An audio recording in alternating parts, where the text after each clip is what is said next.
Hi friends, मैं हूं निखिल और स्वागत है आपका निखिल की पाठशाला में। दोस्तों, जैसा कि आप जानते हैं कि आपका न्यू बैच चल रहा है और उस न्यू बैच में हमने अपना 3 चैप्टर खत्म करके दोस्तों अपने चौथे चैप्टर में इंटर कर दिया है। और चौथे चैप्टर में इंटर क्या कर दिया, ये 7वां चैप्टर है। अब इसलिए 7वां चैप्टर है क्योंकि आपके टर्म 1 में जो चौथा चैप्टर जो क्वाड्रेटिक इक्वेशन है वो आपके टर्म 1 में सेक्शन में नहीं है, वो टर्म 2 में आएगा दोस्तों, वो सब्जेक्टिव एग्जाम में आएगा।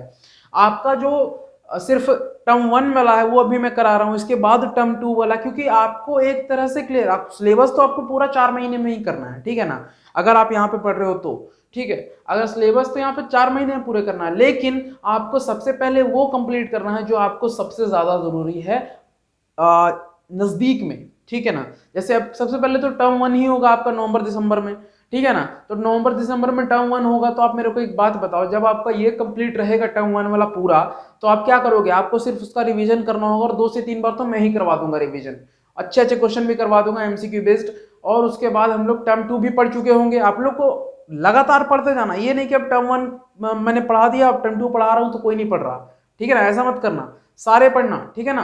क्योंकि आपको ज्यादा से ज्यादा समय चाहिए क्या करने के लिए, रिवीजन करने के लिए, सीखने के लिए नहीं, ठीक है ना। सीखना है बस एक बार, बाकी उसके बाद सारी की सारी रिवीजन करनी है, ठीक है ना, जितना कर सके, ठीक है। एनसीईआरटी कम से कम 3 बार, मैं हमेशा बोलता हूं, अगर 3 बार कर लिया NCERT, no one can stop you, ठीक है ना। 90 प्लस 95 प्लस 98 प्लस आप चाहोगे, जितना भी चाहोगे मैथ में तो 100% उठा सकते हो, कोई दिक्कत नहीं है, ठीक है ना। ये मैं श्योर शॉट बोल सकता हूँ कि मैथ्स में आप जितना चाहो उठाने के लिए, ये आपकी मर्जी है, आपको 90 लाना है, आपको 95 लाना है, आपको 98 लाना है, या फिर आपको 100 लाना है, ठीक है। ये आप पे है कि आपको कितना नंबर लेके आना है मैथ्स में, वो मैं आप पे छोड़ता हूँ। चलो, तो जैसा कि हम जानते हैं कि हमारे कोऑर्डिनेट ज्योमेट्री में हमने अपना जो इंट्रो पार्ट था वो क्लियर कर लिया है, और डिस्टेंस फॉर्मूला भी हमने क्लियर कर लिया है। डिस्टेंस फॉर्मूला में मैंने बताया था कि किस तरह से हम लोग किसी 2 कोऑर्डिनेट्स के बीच का डिस्टेंस निकालते हैं, किसी 2 कोऑर्डिनेट्स के बीच का डिस्टेंस निकालते हैं। इसमें क्या होगा, इसमें ध्यान से देखो, यहां से सेक्शन फॉर्मूला, ठीक है। अगर आपने पिछली वीडियोस नहीं देखी है, करना क्या है, आपको कैसे खोजनी है पिछली वीडियो, वो मैं बता देता हूं आपको इजली वे में। आपको क्या करना है, आप स्क्रॉल करोगे तो नीचे सब्सक्राइब का बटन आएगा, ठीक है ना। सब्सक्राइब पे क्लिक करो, ऑल पे क्लिक कर दो, ठीक है ना। सब्सक्राइब पे क्लिक करके बेल आइकन पे हिट करके ऑल पे सिलेक्ट कर लो, ताकि आपको सारे नोटिफिकेशन आपको मिल जाए, ठीक है ना। चैनल में जाओ, प्लेलिस्ट में जाओ, और प्लेलिस्ट में जाकर सारी वीडियोस देखो, ठीक है ना। रियल नंबर से सारी वीडियोस बनी हुई है, सारी वीडियोस देखो एक साथ लेके, ठीक है ना। न्यू बैच का आपको मिल जाएगा, सीबीएसई न्यू बैच 2022 वाले, ठीक है ना। तो वो आपको मिल जाएगा, और उससे जाके आप पूरी की पूरी जितनी भी अभी तक हुई है वो आप देख लो, ठीक है। तो आपको बहुत ज्यादा आसान हो जाएगा, ठीक है। चलिए, तो अब यहां से ज्यादा बातें नहीं करते हैं, सेक्शन फॉर्मूला की ओर बढ़ते हैं। अच्छा दोस्तों, एक बात बताओ, सेक्शन का मतलब क्या होता है। सेक्शन का मतलब होता है पार्ट्स, ठीक है। देखते हो क्लास में भी रहता है, सेक्शन बटा हुआ रहता है, ठीक है ना। तो इसका मतलब क्या है, 10th क्लास के 5 सेक्शन है, इसका मतलब क्या है कि 10th क्लास के 5 पार्ट हैं तो सारे 10th में ही, बट उनके सेक्शन बटे हुए हैं, वो 5 सेक्शन में बटे हुए हैं, 5 पार्ट में सारे के सारे जो स्टूडेंट्स हैं वो बटे हुए हैं, 50-50 या फिर 30-30 या 40-40 करके, ठीक है ना। इस क्लास में 40, अगले क्लास में 40, उसके अगले में 40, इस तरह से करके, ठीक है। हो सकता है कभी कभी ज्यादा कम भी होते हैं, ठीक है।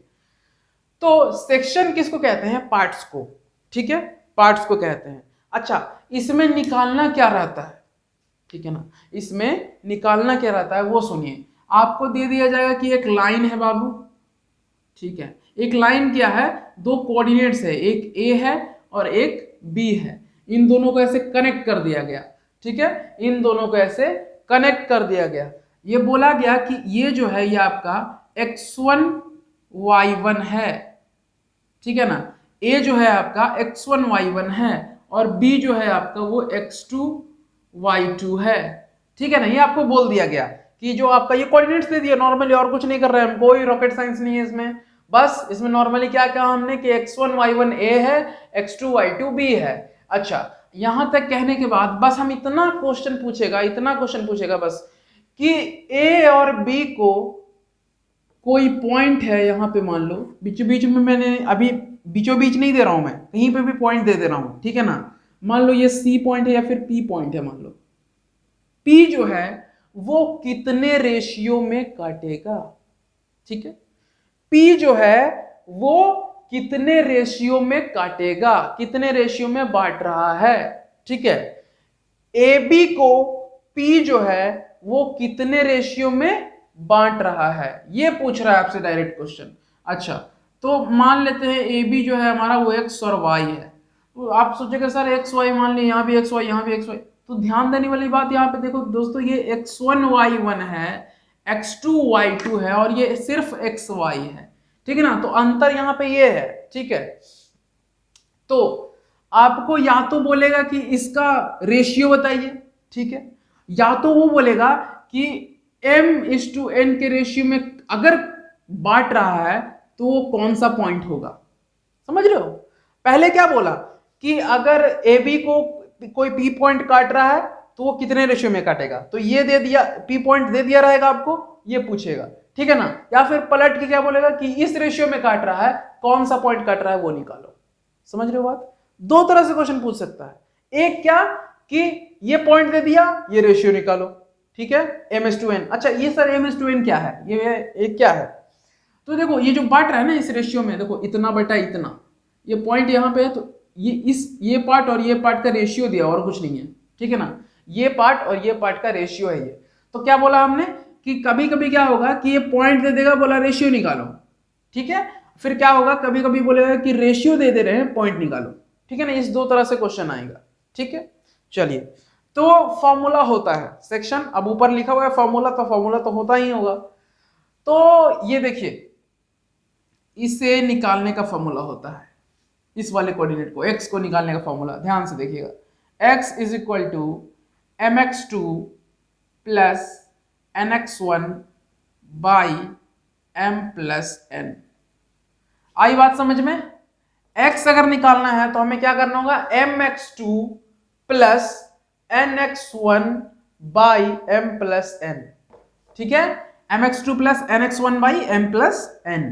ठीक है ना, ये फॉर्मूला है नॉर्मली, और कुछ नहीं है। बस आपको क्या करना है ना, देखो अब ये जो है ना दोस्तों, यहाँ पे जो है ना कि आपको टिक आउट क्वेश्चन आएंगे, आपको एमसीक्यू क्वेश्चन आने वाले हैं। तो एमसीक्यू क्वेश्चन आने वाले हैं तो आपको ये बिल्कुल क्लियर होना चाहिए कि ज्यादा आपको डेरिवेशन करके इस टर्म 1 में तो डेरिवेशन करके ज्यादा नहीं पढ़ना है। ठीक है ना, क्योंकि टर्म 1 में आपको टिक आउट क्वेश्चन आ रहे हैं, प्रूफ तो आएगा नहीं, या फिर ये भी पूछेगा नहीं कि आपको ये फॉर्मूला कहाँ से आया, कैसे आया, ये बताइए। आपको डायरेक्ट पूछा जाएगा कि ये आपको क्वेश्चन दे दिया, इसका कौन सा चारों में से आंसर होगा, tick out the correct answer. ठीक है ना, तो आपको डायरेक्ट यहाँ पे सीखना होगा टर्म 1 में कि क्या पूछता है, कैसे पूछता है। मैं बिल्कुल वैसे ही पढ़ाऊंगा। ठीक है ना, अगला चैप्टर जो आने वाला आपका ट्रायंगल्स, वो आप लोग देख लेना किस तरह से मैं पढ़ाने वाला हूँ। ठीक है ना, अब बहुत सारे टीचर्स क्या करते हैं, प्रूफ बताने लगते हैं कि ये कैसे आया, ये कैसे आया। मेरा वो प्रोसेस ही नहीं है यार। मेरा प्रोसेस है कि आपको बस थ्योरम बता दूं, और थ्योरम बताने के बाद आपको डायरेक्ट बोलो कि बस थ्योरम एक बार याद कर लो आप अच्छे से। ठीक है ना, एक बार समझ लो अच्छे से, ऐसा होगा तो ऐसा होगा, ऐसा होगा तो ऐसा होगा। ठीक है ना, थ्योरम अगर आप अच्छे से समझ लिए तो आपको फिर क्या करना होगा, बस आपको क्वेश्चन में उसको लगा के देखना होगा, बस, और कुछ नहीं करना है। ये नहीं सीखना है कि अब ये थ्योरम कहाँ से आया वो बताएंगे, वो प्रूव करेंगे, ये जरूरी नहीं है। क्योंकि आपको जो ट्रायंगल है वो टर्म 1 पार्ट में आ रहा है, टर्म 1 पार्ट में आपको सिर्फ एमसीक्यू क्वेश्चन आने वाले, तो क्यों आपको प्रूफ बताऊं मैं, क्यों आपको प्रूफ बताऊं, ये बिल्कुल गलत बात होगी। ठीक है, चलिए, हाँ, अब तो x तो निकल गया, y भी तो निकालना है, क्योंकि ये कोऑर्डिनेट हमें चाहिए पूरा का पूरा, p पॉइंट चाहिए पूरा का पूरा, इसका मतलब x y चाहिए। ठीक है, तो y निकालने के लिए भी फॉर्मूला है, वो भी same formula, my2 plus ny1 upon m plus n। ये हो गया आपका फॉर्मूला। ठीक है, x निकालने के लिए mx2 plus nx1 by m plus n, y निकालने के लिए my2 plus ny1 by m plus n। देखो my2 plus ny1 by m plus n। ठीक है, आगे बात समझ में, अच्छा आगे नहीं यहां तक समझ में, तो ये दोनों अभी नोट मत करो, अभी ध्यान से देखो। अगर बाय द वे यहाँ पे तो ये जो रेशियो था वो चेंज था ना, ये देखो लग भी रहा है चेंज में, ये देखो इतना बड़ा ये पार्ट है, इतना छोटा ये पार्ट है, तो रेशियो जरूर मतलब होगी ही, चेंज होगी। अगर बाय द वे मैं बोल देता कि ये जो है ना, ये जो है ये बिल्कुल मिड पॉइंट पे है P हमारा, जो P है हमारा ना, ये x1 y1 और ये है हमारा B जो कि है x2 y2, और ये जो P है बिल्कुल मिड पॉइंट में है, तो मिड पॉइंट पे जो भी पॉइंट रहेगा तो वो पूरे लाइन को किस रेशियो में काटेगा, तो देखिए 1:1 के रेशियो में काटेगा। इधर भी सेम है उधर भी सेम है, तो 1:1 के रेशियो में ही तो काटेगा ना। तो आप क्या करोगे, जब आपको ऐसा फॉर्मूला दे देगा ना, जब आपको ऐसा क्वेश्चन पूछ देगा, मिड पॉइंट वाला क्वेश्चन पूछ देगा, तो आपको डायरेक्ट x निकालने के लिए क्या करना होगा, x1 प्लस x2 बाई 2, ठीक है। y निकालने के लिए y1 प्लस y2 बाई 2, ठीक है। ये डायरेक्ट फॉर्मूला है, लेकिन ये आया कैसे वो समझ लो, तो आपको इतना रटने की जरूरत नहीं पड़ेगी, ठीक है ना। अच्छा यहां पे ध्यान से देखो, इधर आ जाता हूं मैं, बहुत गर्मी है।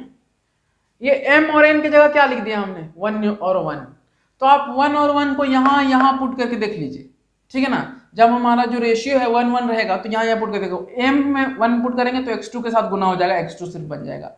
n में गुना करेंगे तो सिर्फ x1 हो जाएगा, तो लिखेंगे ना x1 प्लस x2, देखो x2 सिर्फ यहाँ बच गया, यहाँ सिर्फ x1, तो वही लिखेंगे ना x1 प्लस x2, और नीचे m प्लस n मतलब 1 प्लस 1 तो 2।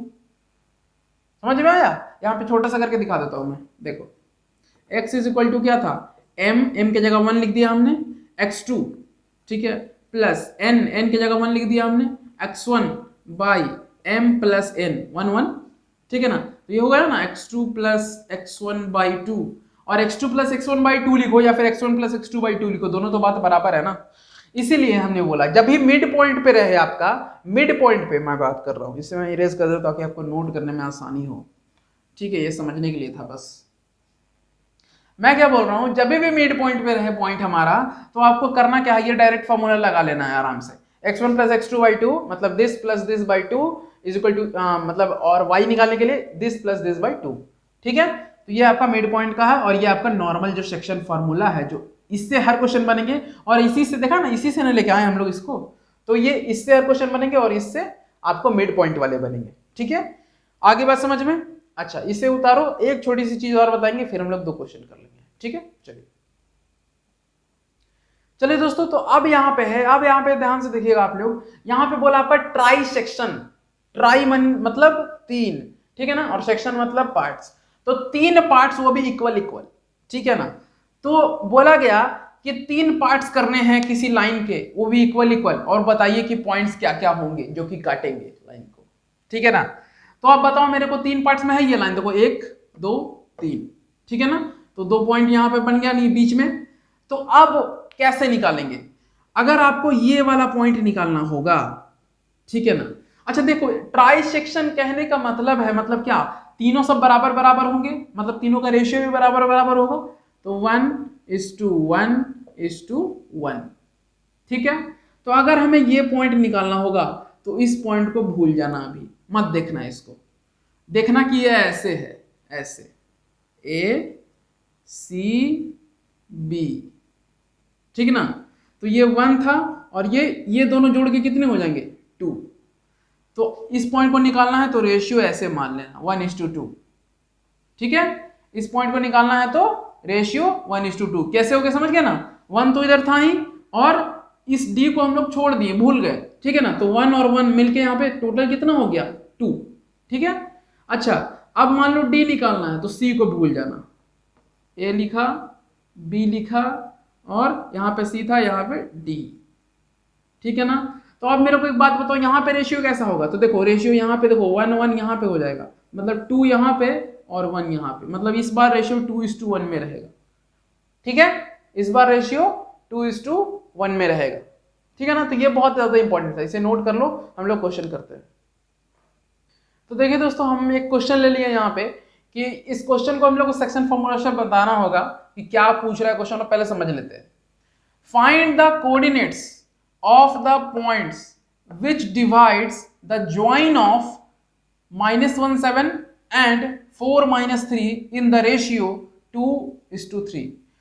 कोऑर्डिनेट्स बताना है जो कि इस ज्वाइन को, मान लीजिए ये कोई ज्वाइन है आपका, A है आपका मान लिया -1 और 7, और B जो है आपका वो है 4 और -3, इस ज्वाइन को 2:3 में काट रहा है, उस पॉइंट को बताइए, 2:3 में काट रहा है, उस पॉइंट को बताइए। मान लिया कि ये जो पॉइंट है वो PXY है, और इसे कितने के रेशियो में काट रहा है, 2:3 के रेशियो में काट रहा है। कोई दिक्कत, सब चीजें मिल गई ना। देखो x1 y1, x2 y2, m n, ये वाला निकालना है, ठीक है ना।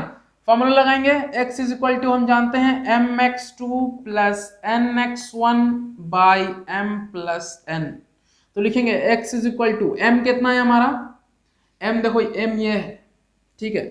तो 2 इंटू x2 कितना है, x2 देखो x2 ये है, ठीक है ना। 2 इंटू 4 प्लस nx1, n है हमारा 3, x1 माइनस 1 अपॉन 2 प्लस 3, ठीक है। तो ये कितना हो जाएगा, ध्यान से देख के बताओ, 8 minus 3 upon 5 is equal to 5 upon 5, that means 1, ठीक है। ये आगे बात समझ में, x हमारा निकल गया 1। अब इसी तरह से y का फॉर्मूला भी लगाते हैं, ठीक है। मैं इरेज नहीं करूंगा, बट मैं फॉर्मूला नहीं लिखूंगा y का, क्योंकि यहाँ पे जगह की कमी है, ठीक है। y इज इक्वल टू हम फिर से लिखेंगे, यहाँ पे इरेज करना ही होगा मेरे ख्याल से, इस लाइन को बस इरेज कर रहा हूं मैं यहाँ से, ठीक है। इस लाइन को बस इरेज कर रहे हैं, ये तो आप लोग समझ गए होंगे। चलिए y इज इक्वल टू हम जानते हैं दोस्तों my2 plus ny1 upon m plus n। तो y इज इक्वल टू क्या लिखेंगे, m के जगह हम जानते हैं, देखो m के जगह 2 है, ठीक है ना, 2। y2 की जगह देखो y2 यहाँ पे है, ये देखो x1 y1 और ये x2 y2, तो y2 है आपका -3 प्लस n के जगह आपका 3 है, देखो ध्यान से यहाँ, ठीक है। और y1 के जगह आपका 7 है, देखो ध्यान से, ठीक है। y1 के जगह 7 है by 2 plus 3 m plus n जिसको बोलते हो। अच्छा, अब यहाँ पे क्या करेंगे दोस्तों, ध्यान से देखिए, -6 हो जाएगा क्या, यहाँ पे -6 होगा। अच्छा, प्लस 21 अपॉन 5, इसका मतलब 15 अपॉन 5, दैट मीन्स 3। मतलब x का जो आ गया वो आ गया 1 और y का जो आ गया वो आ गया 3। मतलब जो हमारा p जो पॉइंट था वो है 1 और 3। आंसर क्लियर हो गई बात, बस फॉर्मूला पे टर्न किया इसको, ठीक है ना। उतार लो जल्दी से या फिर स्क्रीनशॉट ले लो, आगे बढ़ते हैं। दोस्तों तो यहाँ पे एक और क्वेश्चन हमारे सामने आ गया है। इस बार जो क्वेश्चन है वो बहुत अच्छा है, देखिए ध्यान से।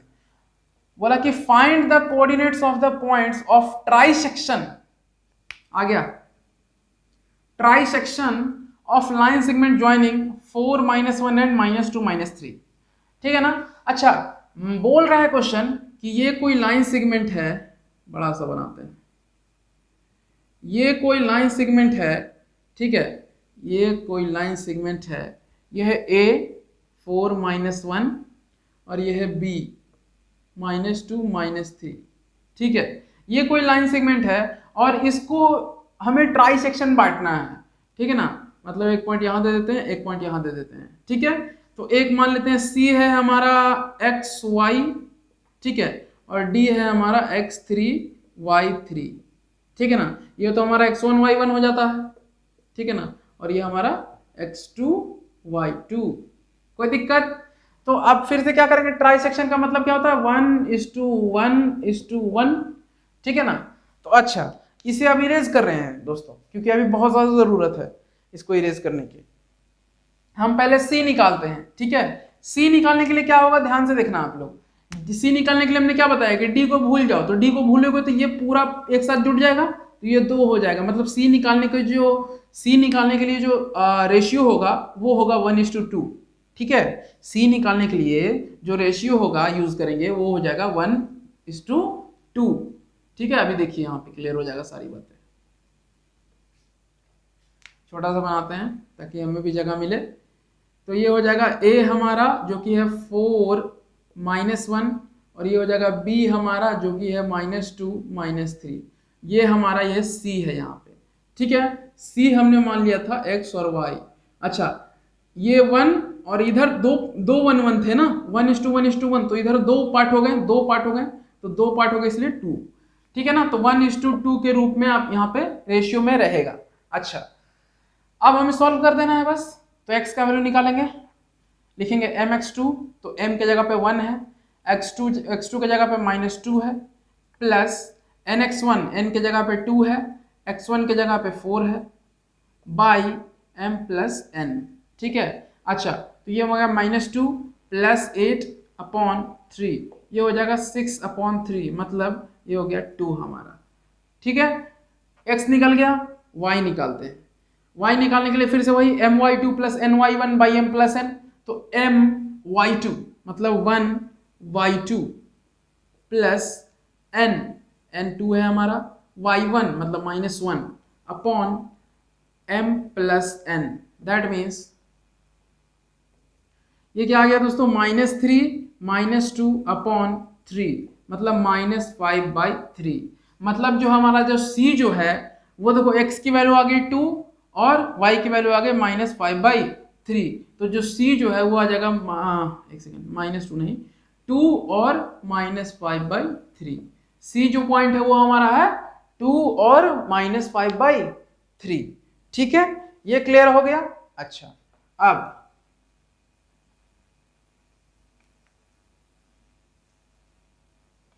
चलिए, अब हमें यहाँ पे d देखना, ठीक है ना। d भी मैं यहीं पे बना देता हूँ। a हमारा जो है वो है 4 - 1, ठीक है ना। b हमारा जो है वो है -2 -3, और d हम लोग यहाँ पे बनाएंगे जो कि हम x3 y3 मान लिए थे, ठीक है ना। तो इस बात देखिए दोस्तों, 1:1:1 था, तो 2 पार्ट इधर है और 1 पार्ट इधर है, तो 2:1 के रेशियो में हो जाएगा।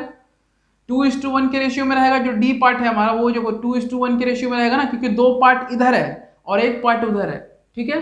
तो डी निकालेंगे इस बार, लिखेंगे x3 निकालना है ना इस बार, तो x3 निकालना है, तो mx2 मतलब 2 × x2 प्लस nx1 1 × 4/2 + 1, तो ये हो जाएगा दोस्तों -4 + 4/3, तो 0/3 होगा ना, -4 + 4 कट जाएगा तो 0/3 होता है 0 हमारा। ठीक है, ये क्लियर हो गया। अच्छा, x3 तो हमारा 0 आ गया, y3 निकाल के देखते हैं, ठीक है ना। तो लिखेंगे वही फिर my2, तो my2 plus ny1 upon m plus n, तो देखो ध्यान से, यहाँ नहीं यहाँ करते हैं, रह जाएगा -6 -1/3, ठीक है ना, तो -7/3, ठीक है। तो x3 कितना आ गया 0 और y3 कितना आ गया -7/3, मतलब जो d पॉइंट है हमारा वो हो जाएगा 0 और -7/3। तो c और d दोनों पॉइंट निकल गए ना, c और d दोनों पॉइंट निकल गए, ठीक है ना। तो ऐसे आपको ट्राई सेक्शन के सवाल करने होंगे, ठीक है ना। ट्राई सेक्शन के सवाल इस तरह से करेंगे, ठीक है। तो आशा करूंगा दोस्तों ये जो वीडियो है वो आपको पसंद आई है दोस्तों। अगर हल्की से भी इंफॉर्मेटिव लगी कोई वीडियो दोस्तों, तो प्लीज़ और प्लीज़ सब्सक्राइब करें चैनल को, लाइक कीजिए वीडियो को और शेयर जरूर कीजिए दोस्तों, क्योंकि बांटने से ज्ञान बढ़ता है दोस्तों। मेरे लिए कोई सजेशन हो या फिर आपकी कोई डिमांड हो तो प्लीज़ और प्लीज़ कमेंट बॉक्स में लिखिए। आपका एक कमेंट एंड एक लाइक मेरे को बहुत मोटिवेशन देता है दोस्तों। मिलते हैं आपको अपने अगले वीडियो में, तब तक के लिए जय हिंद जय भारत।